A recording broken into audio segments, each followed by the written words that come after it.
Praise lord. దేవునికి వందనాలు చెల్లించుకుంటూ,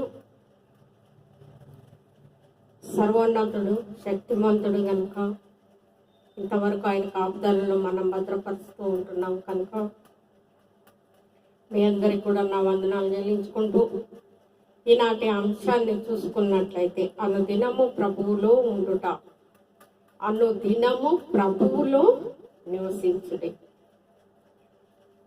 మరి వాక్యానుసారంగా మనం చూసుకున్నట్లయితే అపోస్తల కార్యములు 6 అధ్యాయం 3-4 వచనాలు చూసుకున్నట్లయితే ఆత్మతోనూ జ్ఞానముతోనూ నిండుకొని మంచి పేరు పొందిన మనుషులను మీలో ఏర్పరుచుకొనుడి.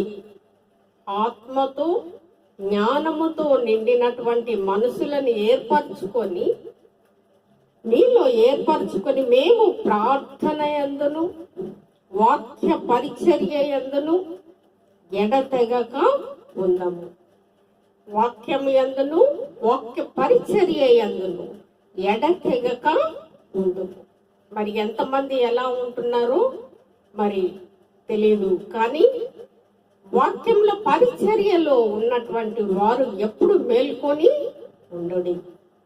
ఎప్పుడు ఏ సమయం ఎలా ఉంటుందో, ఈ లోకంలో ఎలా జరుగుతూ ఉంటున్నాయో అటు వారి కొరకు ప్రార్థించే వారిగా మెలకుగా ఉండండి. అపోస్తలుల ద్వారా పరిచర్యలో ఎంతో మంది ప్రబలుతూ ఉంటున్నారు.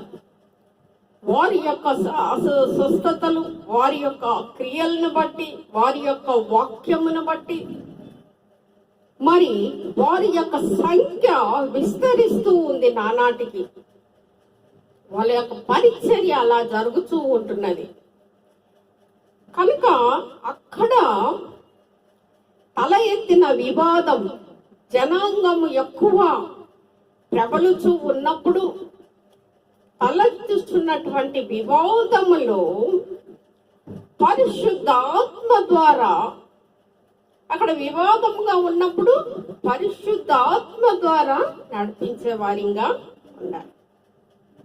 ఆత్మ ద్వారా నడిపింపు. ఆత్మ నడుపు, ఆత్మ నడుపు, సత్యములో నీకి తోడే. ఆత్మ నడుపు, ఆత్మ ద్వారా సత్యములోనికి నడిపిస్తూ ఉంటారు కనుక పరిశుద్ధాత్మ నడిపింపు ఎంతో అవసరమై ఉంటున్నది. దాన్ని పరిష్కరించుకొనుటలో, బోధించుకొనుటలో, వాక్యము ఒకవైపు, ఆహారము ఒకవైపు అందించుటలో నిమగ్నమై ఉన్నారు. వాక్య పరిచర్య ఆహారాన్ని, అంటే వాక్యం అనే ఆహారం బోధించుటలో నిమగ్నమై ఉన్నప్పుడు రెండు అవసరమై ఉంటున్నది.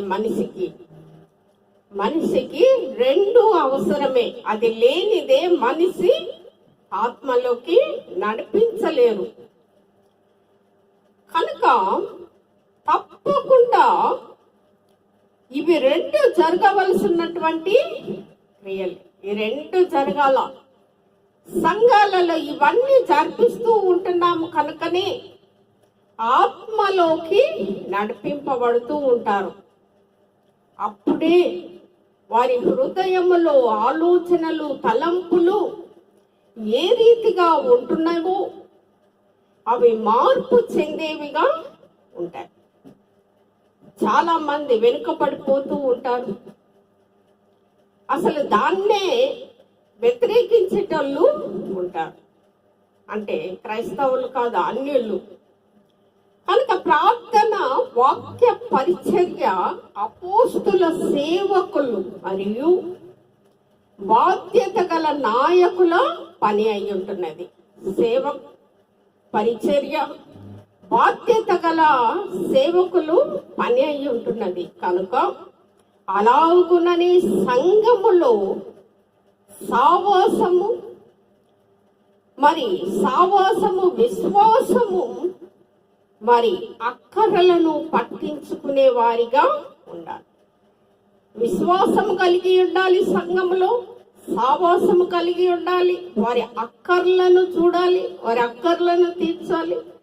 ఎవరు ఎలాంటి స్థితిలో ఉంటున్నారు, ఎవరు భయాందోళనలో ఉంటున్నారు, పరిస్థితులు ఎలా ఉంటున్నావో వారికి, లేదా దీన స్థితిలో ఉన్నవారు లేని వారు కావచ్చు, ఆహారం లేని వారు కావచ్చు, అనారోగ్యముతో ధైర్యం కోల్పోయిన వారు కావచ్చు. అలాంటి వారికి మీరు ప్రార్థించుడి, ధైర్యమును బోధించుడి. దేవుడిచ్చేటటువంటి ఆత్మ ద్వారా ధైర్యమును పొందుకొని బలమును పొందుకొనుడి. దేవుడు మనతో ఉన్నాడు, మన మధ్య ఉంటున్నాడు కనుకనే మనము ఆత్మతో సత్యముతో బోధించే వారిగా ఉంటున్నాం. లోకము చాలా భయాందోళనకరణంలో జీవిస్తూ ఉంటున్నాం. అంటే లోకము మనుషులు ఎలాంటిగా ఉంటున్నారంటే పాపిష్టి జనాంగము మధ్యలో మనము జీవిస్తూ ఉంటున్నాము. వారి క్రూరత్వము మృగముల వలె, వారి యొక్క చూపులు పాపము వలె జనాంగుల మధ్య తిరుగుచూ మనుషులను మోసగిస్తూ హత్యలు చేసే లోకంలో మనము జీవిస్తూ ఉంటున్నాం. అందుకే మనము ప్రార్థనలో గడిపినప్పుడు, దేవునితో సావాసంలో ఉన్నప్పుడు ఎక్కడ ఎవరు ఎలాంటి వారో మనకు దేవుడు గుర్తించి తెలిపేవారై ఉంటాడు. వెంటనే మనము పసిగట్టగలము, వెంటనే ఎలాంటి వారిని మనము చూడగలము, అంటే అంచనా వేయగలము. అలాంటి జ్ఞానాన్ని దేవుడు మనకి ఇచ్చి ఉంటున్నాడు. దేవుడు మనకిచ్చిన జ్ఞానమును ఉపయోగించుకొనుడి. జ్ఞానము లేని వారుగా ఉండక ఆత్మీయతో బలముతో జ్ఞానముతో నడుచుకొనుడి అని దేవుడు మాట్లాడుతూ ఉంటున్నాడు. ప్రతి ఒక్కరిని ప్రేమించుడి, అవసరాలు అక్కర్లను తీర్చుడి. కనుక దేవుడు అంటున్నాడు కదా, ప్రతి ఒక్క పేదవ ఆతిథ్యమిచ్చుడి, ఆతిథ్యమివ్వుడి. ప్రతి క్రైస్తవ సేవకులకు ఒక గ్లాసు మంచినీళ్ళు ఇచ్చినా మీకు ఆశీర్వాదమే. ఆతిథ్యము ఇవ్వమని ఇక్కడ దేవుడు మాట్లాడుతూ ఉంటున్నాడు. ఎలియా సునేమి రాలు ఇంట్లో మరి ఆమె తన యొక్క ఎలియాకు ఆతిథ్యం ఇచ్చినట్లుగా మనం చూస్తూ ఉంటున్నాం. మరి ఆ స్త్రీ పేరు ఇక్కడ లేదు, కానీ ఆ యొక్క స్త్రీ తన యొక్క ఎలియాకు ఆతిథ్యం ఇస్తూ ఒక మంచమును, ఒక బల్ల, పీట, దీపమును ఇచ్చి తన ఇంటికి లో స్థలం ఇచ్చినట్లుగా మనం చూస్తూ ఉంటున్నాం. అయితే ఆ స్త్రీ ఆయనకు ఆతిథ్యం ఇచ్చింది కనుకనే దానికి ప్రతిగా దేవుడు ఎలియా ప్రార్థించగా ఆమెకు ఒక కుమారుడు కలిగినట్లు మనం చూస్తూ ఉంటున్నాం. నీకు ఏదైనా కొదువ ఉంటే చెప్పు అని అడిగినప్పుడు ఆమె కుమారుడు కావాలని చెప్పినప్పుడు ఎలియా ప్రార్థించినప్పుడు ఆమెకు కుమారుడు దయచేసినట్లుగా మనం చూస్తూ ఉన్నాం.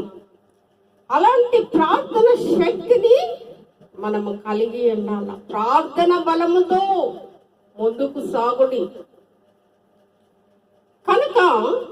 మనము ఆతిథ్యం ఇచ్చే దాంట్లో వెనుకంజ వేయకుడి, ఆతిథ్యము ఇవ్వక మరువకుడి అని దేవుడు మాట్లాడుతూ ఉంటున్నాడు. మార్తా మరియా విషయంలో కూడా మరియా యేసు ప్రభు దగ్గర కూర్చొని ఆయన జీవము గల వాక్యమును వింటూ ఉన్నది. కానీ మార్త తన విస్తారమైన పనులలో మరి వంట పనిలో నిమగ్నమై ఉంటుండగా మనం చూస్తున్నాం బైబిల్లో. కనుక అలాంటి విషయాలలో ఏది అవసరమై ఉంటున్నదో మనకు తెలుస్తూనే ఉంటున్నది. ఒక స్త్రీ ఆత్మీయంగా బలపడుతూ ఉంటున్నది, ఒక స్త్రీ ప్రభువు కోసము ఆమె వంట పనిలో నిమగ్నమైనట్లుగా మనం చూస్తూ ఉన్నాం. అలాంటి విషయాలలో మనము కొన్ని విషయాలలో మనం చూస్తూ ఉంటాం. ఎవరన్నా వచ్చినట్లయితే వెంటనే మనము ఏదో ఒకటి ఇయ్యాలన్నటువంటి తలంపు ఆలోచన దేవుడు మనకు కలుగజేస్తూ ఉంటాడు. మీరు బాగా ఆలోచించండి. అలా ఆతిథ్యం ఇచ్చటలో దేవుని ఆశీర్వాదములను మీరు పొందుకుంటూ ఉంటారు. కనుక నిన్ను వలె నీ పొరుగు వారిని ప్రేమించుము. నిన్ను నువ్వు ప్రేమించుట కంటే నీ పొరుగు వారిని ప్రేమించుము. కష్టాలలో, బాధలలో, చెరసాలలో ఉన్నటువంటి వారిని పరామర్శించు. చెరసాలలో, హాస్పిటల్లో అనారోగ్యమైనటువంటి బాధలలో ఉన్నటువంటి వారిని పరామర్శించండి. అట్టి వారికి ప్రార్థన చేయండి. ప్రభువు విడుదల దయచేస్తాడు. వారికి స్వస్థతనిచ్చే దేవుడై ఉంటున్నాడు. ప్రభువు మన మాటలను ఆలకించే దేవుడై ఉంటున్నాడు. కనుక మీరు భయపడకుడి. రోగులను సందర్శించి, బీదలు పరదేశులై ఉన్నారు, రోగులను సందర్శించండి. బీదలు పరదేశులు ఉన్నారు. దిక్కుమాలిన స్థితిలో తీసివేయబడిన వారి జాబితాలో ఉన్నటువంటి వారిని ప్రేమించమని దేవుడు అంటూ ఉంటున్నాడు. అటు వారికి ఆహారముని ఇవ్వుడి, వారి దాహము తీర్చుడి అని దేవుడు మాట్లాడుతూ ఉంటున్నాడు. కనుక అభాగ్యులను, దిక్కులేనటువంటి వారు, ఎంతో మంది తల్లిదండ్రులను కోల్పోయినటువంటి బిడ్డలు, అట్టి వారికి ఏ సహాయము ఉండదు, అట్టి వారిని చూసేవారు ఉండరు, అట్టి వారికి తల్లిదండ్రుల ప్రేమ పంచేవారు కూడా కరువైపోతూ ఉంటున్నారు ఈ లోకంలో. అంతగా పాపిష్టి లోకము, పాపములో కూరుకుపోయినటువంటి ఈ లోకము ఎంతో భయంకరముగా నడిపిస్తూ ఉంటున్నారు. మనుషులే కాపాడవలసినటువంటి వారే శత్రువులైనారు, మృగాలైనారు. మరి ఎంతో కీచకులుగా, దుర్మార్గులుగా మారిపోయినటువంటి ఈ లోకము మనకు భద్రత, కాపుదల కరువైపోయి ఉంటున్నది. కనుక చిన్న పిల్లల విషయంలో కూడా భద్రత లేకుండా అమానుషంగా ప్రవర్తిస్తున్నటువంటి దుర్మార్గులు ఈ లోకంలో మనం చూస్తూనే ఉంటున్నాం. అలనాడు ఎంతో మంది ప్రభువు కొరకు వెంబడించే శిష్యులు, వారు విశ్వాసులు జాబితాలో ఉండి అనేకులను పరామర్శించినారు. శిష్యులు అనేకుల అవసరతలను తీర్చినారు, ఎన్నో నేర్చుకున్నారు ప్రభువు దగ్గర, ఎన్నో అద్భుతాలు కూడా చేసి ఉంటున్నారు. ఉదాహరణగా మనం చూసినట్లయితే జార్జ్ ముల్లర్ అనే గొప్ప దైవజనుడు ఇంగ్లాండ్ దేశంలో అనేక ఆశ్రమాలను విస్తరింపజేసినాడు. ఇంగ్లాండ్ దేశంలో అనేక ఆశ్రమాలను విస్తరింపజేసినాడు. అనేక మంది అంటే ఆశ్రమాలే 10,000 ఆశ్రమాలను నిర్మించి పిల్లలను, దిక్కులేని వారిని, అనాథులను చేర్చుకొని వారు అలమటిస్తుండగా చూడలేనటువంటి బాధతో ఆయన అట్టి వారిని అందరినీ చేర్చుకున్నాడు. మరి అంతేకాకుండా వారిని శ్రద్ధగా పట్టించుకొని వారికి మంచి ఆహారాన్ని అందిస్తూ, వారికి మంచి పోషకాలు అందిస్తూ, మంచి బిడ్డలుగా తీర్చిదిద్దిన చరిత్ర ఘనత ఆయనదై ఉంటున్నది. చూడండి, మంచి సృష్టిని సృష్టించాడు. ఎందు నిమిత్తం? పేదవారి కొరకు, తల్లిదండ్రులు లేని బిడ్డల కొరకు, వారికి మంచి విద్యా బోధలు నేర్పించి వారిని ఎంతో గొప్పగా ఉన్నత స్థాయిలో నిలబెట్టినటువంటి వ్యక్తి అయి ఉంటున్నారు. ఈనాడు చాలా మంది అలాంటి వారు మిషనరీలుగా మారి, మిషనరీలుగా, సేవకులుగా, సంఘ సంస్కర్తలుగా జీవిస్తూ ఉంటున్నారు. అనేకులకు సువార్త అందిస్తున్నారు. అనేకుల్ని బలపరుస్తూ ఉంటున్నారు. అనాథులను పోషిస్తూ ఉంటున్నారు. ఇది సరైనటువంటి ప్రేమ. చాలా మంది అన్నిల్లో హిందువులను తీసుకెళ్తూ వారు బోధిస్తాము, మంచిగా చూస్తామని మాయ మాటలతో వాళ్ళని చెడిపి అంటే వారిని చెడిపి అక్రమ రవాణా సౌకర్యం చేస్తూ ఉంటారు. ఇది చాలా అన్యాయం. క్రైస్తవ్యంలో ఎంతో మంది మార్చబడి సేవకులుగా ఉన్నత స్థాయిలో దేవుడు అట్టి అనాథులను నిలబెట్టి గొప్ప కార్యాలను చేసి ఉంటున్నారు. అపోస్తుల ఈ పరిచర్య వలన శిష్యుల సంఖ్య చాలా అభివృద్ధిగా చెందింది. అంతేకాకుండా సంఘ సంస్కర్తలుగా జీవించినారు. ఉన్నత స్థాయిలో జీవించినారు. దేవుడు బహు గొప్పగా వారిని ఆశీర్వదించినారు. అపోస్తలులు ఈ చర్యల వలన శిష్యుల సంఖ్య మరి విస్తరించినట్లుగా మనం చూస్తూ ఉన్నాం. అలనాడు దేవుడు శిష్యులను 12 మంది శిష్యులను ఏర్పాటు చేసుకుని అట్టి వారిని అనేక దేశాలకు సువార్తను అందించుటకు పంపినట్లుగా మనం చూస్తూ ఉన్నాం. అలాంటి వారు స్వచ్ఛమైనటువంటి సువార్తను అందించినారు. అనేకులను బాగు చేసినారు. పేదవారిని ఉన్నత స్థాయిలోకి తెచ్చినారు. అనేక కష్టాలు, బాధలు అనుభవించినారు అన్యుల మధ్య. అలాంటి కష్టాలు, బాధలు అనుభవిస్తూనే ప్రజలని కాపాడినారు. ఈ దినాలలో అలాంటి వారు ఉన్నారా?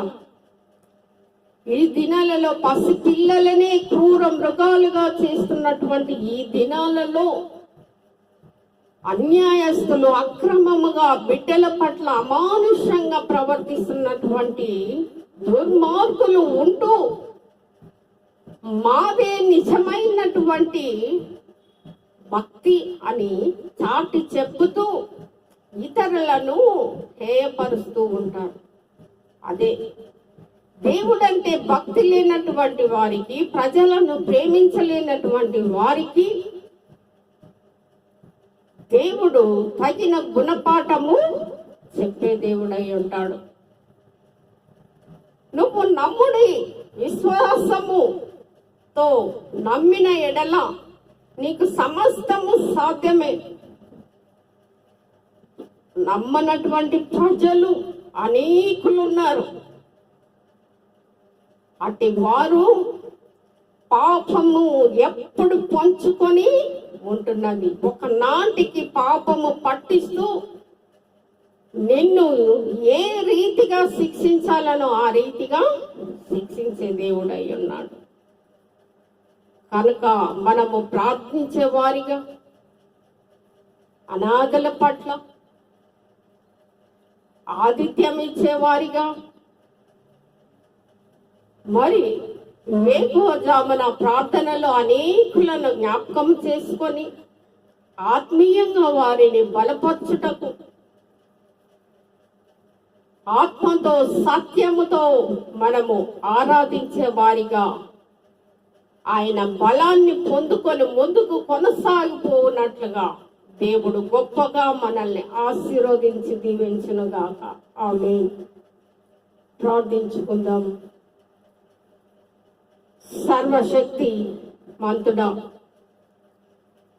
ఈ లోకము నీదే పరిపాలిస్తుండగా నా ప్రభువా, ప్రతి విషయములోనూ ఆకాశము నుండి చూచుచున్న దేవుడివి కనుక ప్రభువా, ప్రతి చోట ఏది జరుగుతున్నదో, ఏ పాపము అన్యాయములో కూరుకుపోయి అలమటిస్తున్నటువంటి, ప్రతిఘటిస్తున్నటువంటి బిడ్డల పట్ల న్యాయము చేసి అటు వారికి ప్రభువా తగిన శిక్షను దయచేయమని, మూర్ఖులను క్రూర మృగాలను తొలగించమని ప్రార్థిస్తూ ఉంటున్నాము. అటు వారి ద్వారా అనేకులు ఎంతో మంది బలి పశువైతూ ఉంటున్నారు ప్రభువా. ఎంతో మంది నా ప్రభువా అటు వారి పట్ల పాపము ప్రబలించుచు అనేకులు మరణిస్తూ ఉంటుండగా నా తండ్రి, అలాంటి వారిని తొలగించి నీ భద్రత, నీ కాపుదల ప్రతి బిడ్డకు దయచేయమని ప్రార్థిస్తూ ఉంటున్నాను. ఇంకా ఎక్కడెక్కడ ఏ విధముగా మోసాలు, అన్యాయాలు, పాపిష్టితనాలు జరుగుతూ ఉంటున్నాయో అటు వారందరికీ నీ భయాందోళన కలిగించి అటు వారందరినీ ప్రభు గద్దించమని ప్రార్థిస్తూ ఉంటున్నాం. ప్రతి ఒక్కరిని గద్దించండి. మాటలు ఎన్ని మాటలు మాట్లాడుతూ ఉంటారో అన్యులు. మరి ఇలాంటి సందర్భాలు తెలియలేదా? ఇలాంటి సందర్భాల్లో పోరాటం తెలియదా? ప్రతి ఒక్కరిని నా ప్రభు ఆత్మీయంగా క్రైస్తవులను బలపరుస్తూ ఎన్నో ఆటంకాలు సువార్తను అడ్డుకున్నటువంటి వారిని తొలగించమని ప్రార్థిస్తూ ఉంటున్నాము. ఇంకా అడ్డు తగులుతూనే ఉంటున్నారు. అడ్డు తగిలిన ప్రతి వ్యక్తిని అణిచివేయమని ప్రార్థిస్తూ ఉంటున్నాం. ఒకరికి ఒక న్యాయం, ఒకరికి ఒక న్యాయం. రోడ్డు వారిది కాదు, స్థలము వారిది కాదు. అయినప్పటికీ రోడ్డు మీదకి వచ్చి బలాత్కారంగా చేస్తూ తరిమివేస్తున్నటువంటి వారికి బుద్ధి చెప్పమని ప్రార్థిస్తూ ఉంటున్నాం. లోకంలో ఇలాంటి జరగకుండా సరైనటువంటి మరి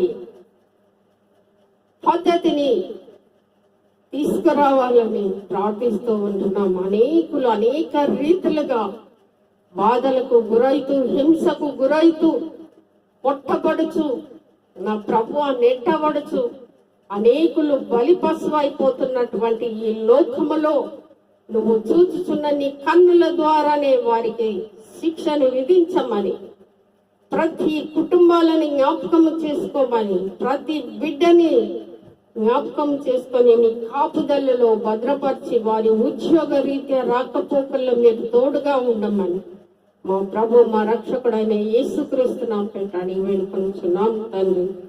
ఆమేన్. తండ్రి, కుమార, పరిశుద్ధాత్మ త్రియేక దీవెనలు ఇప్పుడు ఎల్లప్పుడు సదాకాలం నీకు తోడయ్యను. ఆమేన్. ఈ దినాన విన్నటువంటి వాక్యము షేర్ చేయండి, సబ్స్క్రైబ్ చేసుకొని లైక్ చేయమని ప్రతి ఒక్క బిడ్డ ప్రార్థిస్తూ ఉంటాం. ఆమేన్.